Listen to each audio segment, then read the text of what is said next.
আসসালামু আলাইকুম।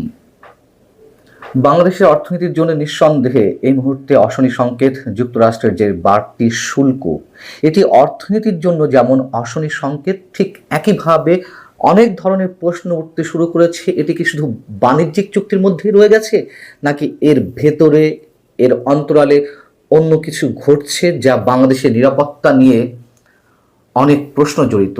নচেত কেন বাণিজ্য চুক্তির কোনো বিষয়ের সঙ্গে সরকারের জাতীয় নিরাপত্তা উপদেষ্টা ডক্টর খলিলুর রহমান, যাকে নিয়ে তুমুল বিতর্ক রয়েছে, তিনি কেন এই বিষয়ে যুক্তরাষ্ট্রে দিনের পর দিন উপস্থিত থেকে বাংলাদেশের পক্ষে অন্যতম প্রতিনিধির ভূমিকায় অবতীর্ণ হয়েছেন এবং এখনও তিনি সেই কাজ চালিয়ে যাচ্ছেন এবং তাকে নিয়ে যথেষ্ট সন্দেহের সৃষ্টি হয়েছে।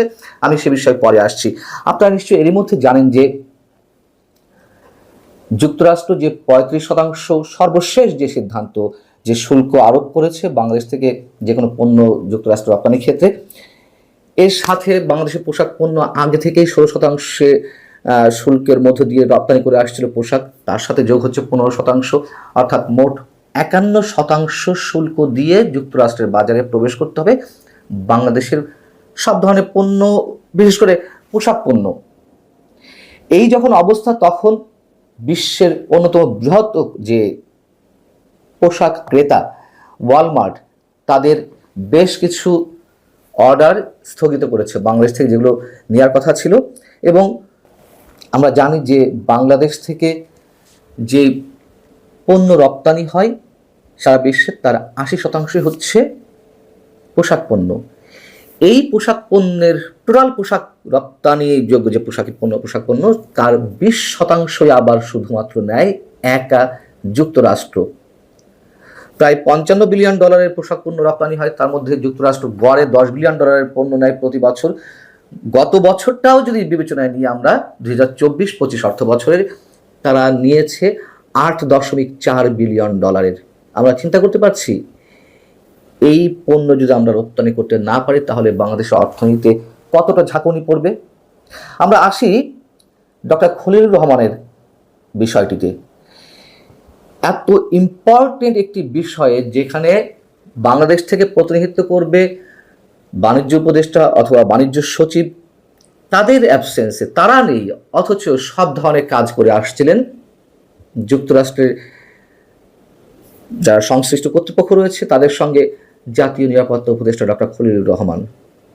খলিলুর রহমানের কাজ এখানে কি, এর ভেতরে ভেতরে কি চলছে? এবং তিনি গত 16 জুন থেকে যুক্তরাষ্ট্রে অবস্থান করে আসছিলেন।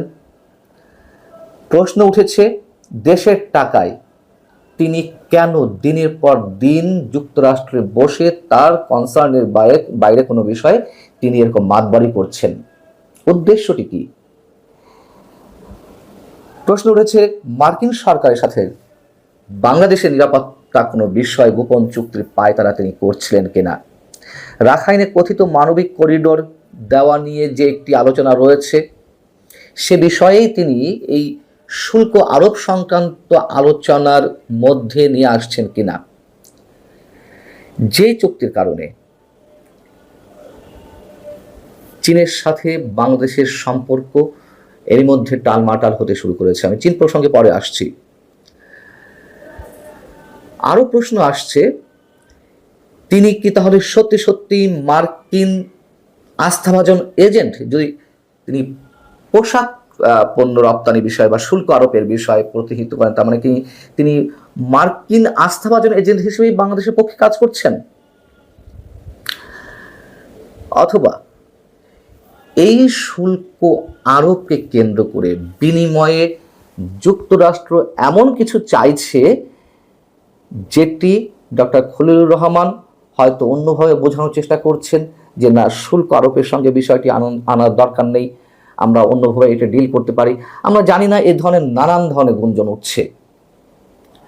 ডক্টর খলিলুর রহমান যুক্তরাষ্ট্রে গেছেন যতটুকু আমরা জানি 16 জুন। সেখান থেকে 27, 28, 29 জুন তার চীনে যাওয়ার কথা ছিল, চীনের সাংহাই কর্পোরেশন অর্গানাইজেশনের একটি সম্মেলনে। এবং তার সঙ্গে প্রধান উপদেষ্টা মুখ্য সচিব মোহাম্মদ সিরাজউদ্দিন মিয়ার যাওয়ারও কথা ছিল, কিন্তু 27, 28, 29 জুন এই সফর বাতিল করা হয়। তিনি বাতিল করেছেন নাকি অন্যভাবে কিছু হয়েছে সেটিও একটি প্রশ্ন। তার কারণ যতটুকু জানা গেছে, যেমন ইনকলাব লিখছে, যেটি বিশ্বস্ত সূত্রে তারা জানতে পেরেছে যে তার চীন সফর বাতিল করা হয়েছে, চীন তাকে ভিসা দেয়নি এই কারণে, বা ভিসা বাতিল করেছে। ডক্টর খলিলুর রহমান যখন যুক্তরাষ্ট্রে যান গত 16 জুন, তখন সরকারি আদেশে স্পষ্টভাবে প্রধান উপদেষ্টা দপ্তর থেকে যা জারি করা ছিল, সেই জারি করা আদেশ অনুযায়ী সফরের যাবতীয় ব্যয়ভার বহন করবে সরকারের দপ্তর এবং এটি সরকারি দায়িত্ব হিসেবে গণ্য করা হবে, এই কথা লেখা আছে। আদেশে আরও বলা হয়েছে সফরের নির্ধারিত সময়সীমা অতিক্রম করা যাবে না এবং সংশ্লিষ্ট প্রশাসনিক প্রোটোকল অনুসরণ করতে হবে। এই সংক্রান্ত চিঠি বিদেশের বিভিন্ন কূটনৈতিক মিশনগুলোতে পাঠানো হয়েছে। যদি তাই হয় যে নির্ধারিত সময়ের অতিরিক্ত কোনো সময় নেওয়া যাবে না, অর্থাৎ তাহলে 27, 28, 29 জুনের আগেই তাকে যুক্তরাষ্ট্র সফর লিভ করার কথা ছিল, চীনে যাওয়ার কথা ছিল। চীন হিসেব করলেও চীন পর্যন্ত 29 জুনের উপরে তার বিদেশে অবস্থান করার কথা নয়। কিন্তু যতদূর জানি যে এই নিয়ে যখন তুমুল সমালোচনা গুঞ্জন শুরু হলো, তখন তিনি মাত্র 2-4 দিন আগে সম্ভবত দেশে ফিরে এসেছেন, বা 5-7 দিন আগে। দেশে ফিরে এসেও তিনি যথারীতি ভার্চুয়ালি যুক্তরাষ্ট্রের সঙ্গে বাংলাদেশের প্রতিনিধি হিসেবে বাণিজ্য উপদেষ্টা যখন বৈঠক করছেন, সেই বৈঠকেও তিনি প্রতিনিধিত্ব করেছেন।